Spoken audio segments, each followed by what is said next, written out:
Kinben Book 6, Chapter 46. Isang hindi inaasahang comeback nga ang nagawa ng Calapan City nang mula sa 32 na naging lamang ng Cebu Mighty Bulls ay heto na nga ang team nila at naitabla na ang score sa 83 sa pagpasok nila sa huling quarter. Nang maganap ang panghuling run ng Calapan City, sa natitirang 2 minuto ay naramdaman nga ng mga manonood ang advantage na mayroon ng team na ito dahil hindi pinaglaro ni Coach Melendres ang kanyang starters upang bigyan ng pahinga ang mga ito. Isang malaking desisyon ito para sa kanilang coach na inaasahang magaganap ang run ng kalaban dahil dito. Kaso, hanggat hindi pa raw tumutunog ang huling buzzer ng game ay hindi pa sila talo. Patunay lang ito na malakas nga talaga ang Calapan City. Hindi biro ang ginawa nilang paghabol sa score natin. At ang sinabi kong pigilan si Mendez, hindi pa rin ninyo nagawa. Nahihinaan ba kayo sa mga sarili ninyo? Joseph, Sen, June, Jack at Steve, 4th quarter na. Baka iniisip ninyo na pagpasok lang naman sa playoffs ang mahalaga. Ang ganyang mentality ay para lang sa mga mahihinang maglaro. Isipin ninyo ang hirap ninyo sa trainings at isipin ninyo kung bakit ba kayo narito. Kung bakit ba kayo naglalaro ng basketball. Seryosong winika nga ni Coach Melendres sa kanyang mga manlalaro. Tila nga sinesermonan niya ang mga ito. Ginigising nga niya ang nawalang diwa ng mga ito dahil sa pinamalas ng Calapan kanina. Gusto niyang maglaro ang mga ito na parang ito na ang huli nilang laban. Ayaw kong isipin ninyo na ikalawang laro pa lang naman ninyo ito. Isipin ninyo na last game na ninyo ito at sa oras na matalo kayo, ito na rin ang huli ninyong pagkakataon. Dagdag pa nga ni Coach Melendres, makikita nga sina Yulo at Fajardo na napahinga ng malalim. Si Magbanwa naman ay napatingin sa scoreboard sa itaas, habang si Joseph Wanabia naman ay napakuyom at naalala ang isang bagay. Ang dahilan kung bakit siya naglalaro ng basketball at kung bakit ginagawa pa rin niya ang lahat upang mas maging mahusay sa sports na ito. Makikita naman si Steve na napahinga ng malalim. Pasimple nga siyang napatingin sa kanyang mga palad at dito na nga niya inisip ang kanyang ama at ang kanyang sarili. Kapag nag-champion kami ngayong taon, magiging okay na ang lahat. Sabi na nga lang sa sarili ni Steve. Pasimple nga muli siyang bumuntong hininga at dito na nga siya nagsalita. Pasensya na kayo sa pangit kong laro. Huwag kayong mag-alala, hindi ko kayo bibiguin. Sambit nga niya na biglang ikinaseryoso ni Wanabi at Magbanwa. Sina Yulo naman at Fajardo ay marahang napatingin kay Coach Melendres na tila nagdilim ang paningin.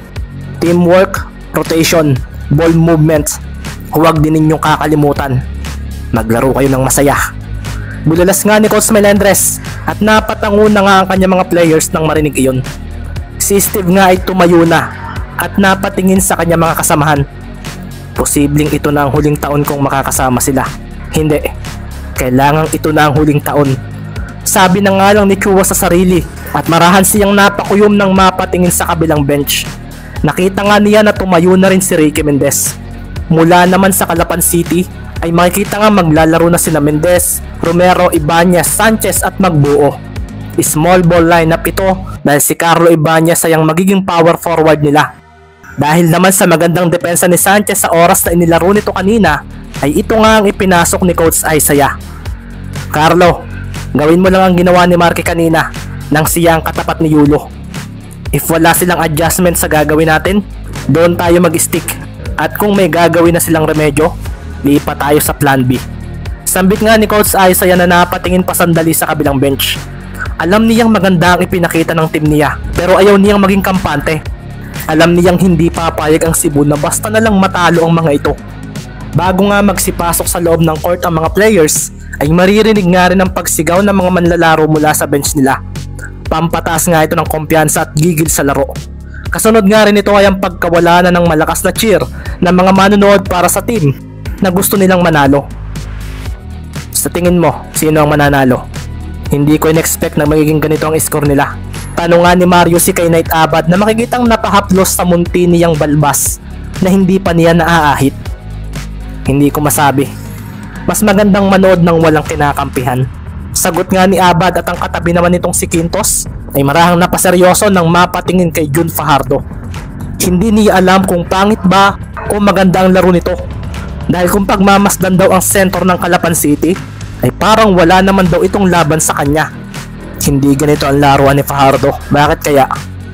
Tanong na nga lang ni Quinto sa sarili, dahil bilang sentro ng defending champion, ay alam niyang isa rin sa mga magagaling sa posisyon niya ang nasa Cebu Mighty Boars. Mananalo kaya sina Joseph? Tanong naman ang point guard ng Bacolod City Smilers na si Gin Alapag na napatingin sa shooting guard ng Cebu na si Wanabia. Maganda ang laro niya, pero talagang iba nga pala sa team ang Calapan. Parang hindi yata magandang gawing basehan ang pagkapanalo natin sa 3v3 na naging laro natin sa kanila noong nakaraan. Winika naman ni Neil Quintos, ang kapatid ng sentro ng Makati Blazers na si Paul Quintos. Napapaisip ako kung kaya ko bang i-lockdown si Mendez kung ako ang dedepensa sa kanya.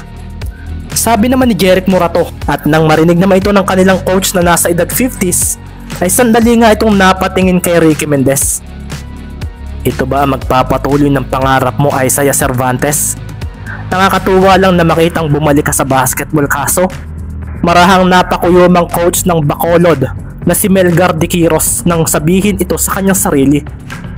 Malinaw pa rin sa alaala ko ang naging laban natin noon, Isaiah. At hindi ako natutuwa na bigla ka na lang nawala sa basketball. Ikaw ang dahilan kung bakit ako naging malakas na player. Pero hindi ka na talaga muling naglaro, at iyon ang ikinagalit ko. Hindi kita mapapatawad at ang pagtalo sa team mo ang gagawin kong kapalit noon. Napatingin nga si Coach De Quiros kay Gin Alapag nang wikain niya ito sa kanyang sarili. Si Gin ang tatalo kay Mendez sa oras na magkaharap ang teams natin. Coach, ang lalim yata ng iniisip ninyo. Biglang ang winika ng katabi nitong Moreno at nakasuot ng cap na kulay pula. Wala naman, natutuwa lang ako kasi walang nag-expect na magiging ganito ang labang ito. Halos lahat ay iniisip na ang Cebu ang mananalo, pero sambit nga ni Coach De Quiros na pasimple pang tinapik sa balikat ang isa niyang player sa team na maaasahan din niya sa loob ng court. Ito nga ay ang power forward niyang si Brian Danao, ang kanyang big man na may taas ng 6'8", na kilala sa paborito nitong tira sa may basket na hook shot. Curious din ako, coach, sa sentro nila. Naalala ko sinabi niya noong una nilang game na siya raw ang magiging pinakamagaling na rebounder sa liga. Pero sa nakikita ko sa laro niya ngayon, ay parang pampalakas lang yata niya ng loob yun. Sambit naman ng sentro ng Bacolod na si Philip Yuson na isang 7'1". Mahirap iyon, lalo pat siya ang pinakamababang sentro sa ligang ito. Sagot naman ang nasa likuran ni Yuson na kasalukuyang kumakain ng junk food. Makikita nga rin ang makislap nitong palamuti sa leg at braso dahil sa alahas niyang suot. Pero nakita ko ang laro niya laban kay De Ocampo. Masasabi kong may galing ang isang iyon na malalaman ko lang kapag nagkaharap na ang ating mga teams. Sabi naman nga ni Yuson sa kanyang backup na si Roy Ibon na isang 6'11". Sa mga gustong bumili ng advanced chapters, mag-PM lang kayo sa makikita ninyo sa screen. 10 pesos per chapter at minimum of 5 chapters ang pwede ninyong bilhin. Sumilbato na nga ang referee at hudyat na nga ito na ang ika-4 na quarter ng laban ay magaganap na. Ang lahat nga ng mga manlalarong nanonood na nagmula sa ibang teams ay natahimik at napaabang sa mangyayari. Pakiramdam nga ng bawat isa sa kanila ay magiging dikit na ang labang ito at ang huling buzzer na lang ang magsasabi ng panalo. Si Kyle Lastimosa nga ay marahang napatingin kina Maki at Ricky at natuwa siya dahil handang-handa na raw ang dalawa. Gusto ko pa rin makita yung tandem ninyong dalawa na dumumina ng isang laro. Sa ngayon, hindi ko pa yun nakikita kay Maki. Sabi nga ni Kyle sa sarili at napatingin nga rin siya kina Wanabe at Chua. Delikado talaga ang dalawang ito. Pwedeng bawiin ng mga ito ang lamang nila kanina. Iyon ay kung hindi na sila mai-intimidate sa pinaramdam ng kalaban nila. Siguro naman ay alam na nila ngayon sa sarili nila na malakas ang Calapan City. Dagdag pa nga ni Kyle sa kanyang sarili at pagkatapos noon ay makikita na nga ang pagsambot ni Mendez sa bola mula sa pasa ni Magbuo. Sa Calapan City nga ang unang possession at sa pagdating ni Mendez sa side nila ay makikita na nga kaagad ang pagharang ni Chua sa kanya. Pinagmasdan nga ni Ricky ang mga mata ng kanyang katapat at bigla na lang siyang napaatras ng isang steal ang kamuntikan na nitong ginawa sa kanya. Itigil mo na ang pag-iisip ng ganyan. Kung ano man ang hinahanap mo sa akin sa labang ito, ay sige, pagbibigyan kita. Mahinang wika nga ni Chua, at sa paglayo ni Mendez ay bigla naman niyang ibinato ang bola kay Ibanez na biglang lumitaw sa likuran ni Sanchez. Naiwanan nga nito si Yulo, at dito na nga makikita ang mabilis na pagsambot ni Carlo sa pasa ni Mendez na bola. At dito na nga makikita ang mabilis na pagsambot ni Carlo sa pasa ni Mendez sa bola. Isang off the screen shot nga ang gagawin ni Carlo kaso napaseryoso siya nang humarang sa kanya si Wanabia. Si Yulo naman ang lumapit kay Sanchez at nang makita iyon ni Carlo ay hindi siya natuwa dahil napigilan ang planong play nila ni Ricky. Napangiti naman si Coach Melendres sa mabilis na paggalaw ng depensa ng kanyang mga players. Inaasahan raw niya ang play na ito ni Ibanez, lalo pat nasa loob ng court si Yulo na katapat nito. Kaya ang bilis ng iba kong mga players ang maaasahan ko sa pagdepensa. Wika nga ni Coach Melendres at nang makita naman ni Maki ang nangyari kay Carlo, ay agad niyang tinakasan si Magbanwa na bumigla ng pagbangga sa kanya bago pa man siya makalayo. Napaseryoso si Maki sa nangyari at nang madelay siya ng bahagya ay makikita nga si Magbanwa na mabilis na iniharang ang braso nito sa kanya para hindi basta mapasahan. Ang higpit na lalo ng depensa nila. Sabi naman ni Coach Isaiah at nang makita ni Ricky ang nangyayari ay dito na nga niya binigla ng pagtaka si Chua. Hindi ka makakawala sa akin. Sabi naman ni Steve sa sarili at si Ricky nga ay mas lalong binilisan ng takbo at sa pagdaan niya sa likuran ni Mendez ay dito na nga makikita ang pagpasa nito sa bola. Pagkasambot nga ni Mendez sa bola ay bigla namang umatras si Carlo para i-delay si Chua kaso si Wanabia naman ang napunta kay Ricky. Sa pagharang nga nito ay siya naman pagbuelo ni Ricky pakaliwa na binigla niya ng pagtalikod at biglang pagtalon palayo dahil ang shot clock nila ay paubos na.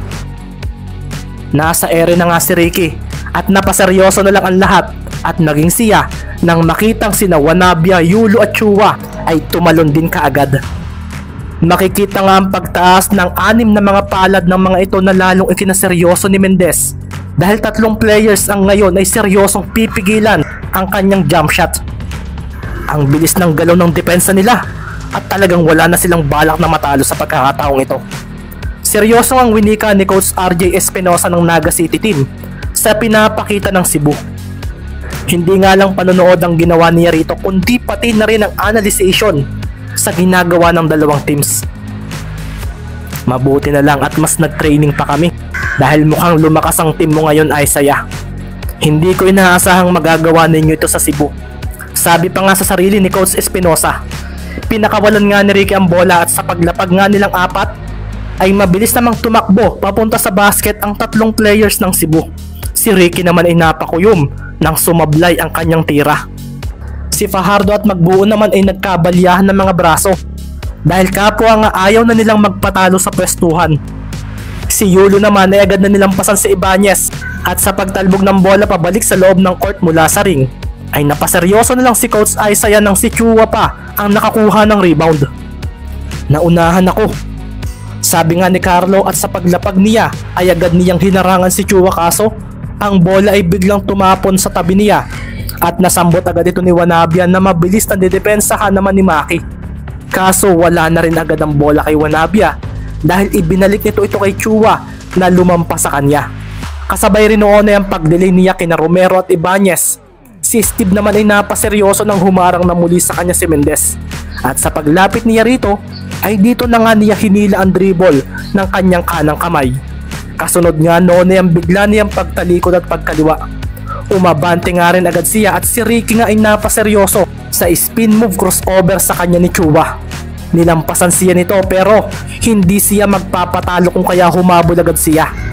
Nang mga sandaling iyon ay makikita naman si Magbanwa na harang kaagad ni Sanchez. Kaya alam ni Ricky na hindi magpapasa si Chua. Kaso bumigla ng hinto si Steve Chua.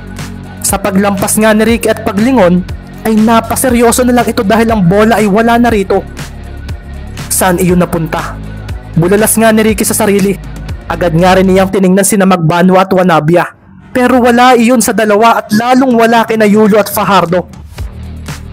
Sa muli nga niyang pagtingin kay Chua ay napaabante na lang siya dahil hawak na ng isang kamay pala nito ang bola. Si Coach Melendres nga ay napangiti sa hiding the ball technique ni Chua na bihira niyang makita sa player niyang ito nitong mga nakaraan. Bumigla na nga lang ng abante si Chua at sa paggalaw ni Mendez ay pinadaanan siya nito ng pasimpleng hawi. Napaatras si Ricky at si Chua naman ay dumiretso na kaagad sa basket. Kaso sa pagtalo niya ay nabigla na lang siya nang may sumabay sa kanya na isa pang kalaban. Hindi nga ito si Mendez at lalong hindi si Sanchez. Si Coach Melendres nga ay napasigaw na lang dahil laking gulat niya sa biglaang pagdating ni Marlon Magbuo. Nabitawan na nga ni Chua ang bola kaso nahuli nga ito ni Magbuo at buong lakas niyang binigyan ng block ang ace player ng Cebu na ikinagulat din ng mga manonood.